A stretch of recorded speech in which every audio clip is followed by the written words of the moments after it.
Yesus menyembuhkan ibu mertua Petrus dan orang-orang lain. Sekeluarnya dari rumah ibadat itu, Yesus dengan Yakobus dan Yohanes pergi ke rumah Simon dan Andreas. Ibu mertua Simon terbaring karena sakit demam. Mereka segera memberitahukan keadaannya kepada Yesus. Ia pergi ke tempat perempuan itu dan sambil memegang tangannya, ia membangunkan dia.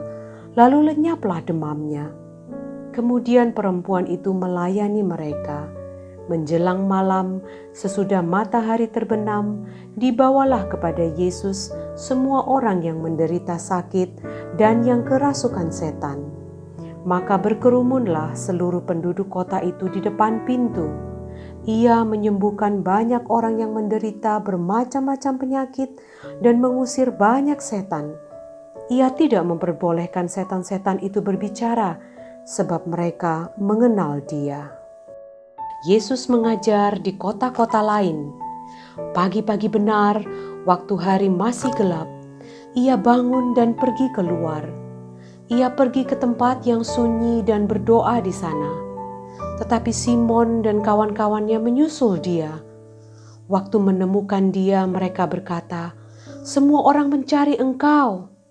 Jawabnya, "Marilah kita pergi ke tempat lain, ke kota-kota yang berdekatan, supaya di sana juga aku memberitakan Injil, karena untuk itu aku telah datang."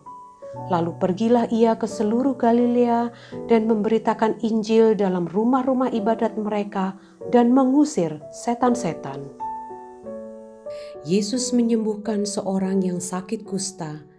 Seorang yang sakit kusta datang kepada Yesus dan sambil berlutut di hadapannya, ia memohon bantuannya. Katanya, "Kalau Engkau mau, Engkau dapat mentahirkan aku." Maka tergeraklah hatinya oleh belas kasihan. Lalu ia mengulurkan tangannya, menjamah orang itu dan berkata kepadanya, "Aku mau, jadilah engkau tahir." Seketika itu juga lenyaplah penyakit kusta orang itu dan ia menjadi tahir. Segera ia menyuruh orang itu pergi dengan peringatan keras. "Ingatlah, janganlah engkau memberitahukan apa-apa tentang hal ini kepada siapapun, tetapi pergilah, perlihatkanlah dirimu kepada imam dan persembahkanlah untuk pentahiranmu persembahan yang diperintahkan oleh Musa sebagai bukti bagi mereka."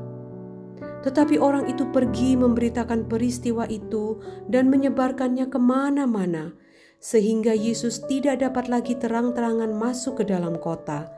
Ia tinggal di luar di tempat-tempat yang sepi, namun orang terus juga datang kepadanya dari segala penjuru.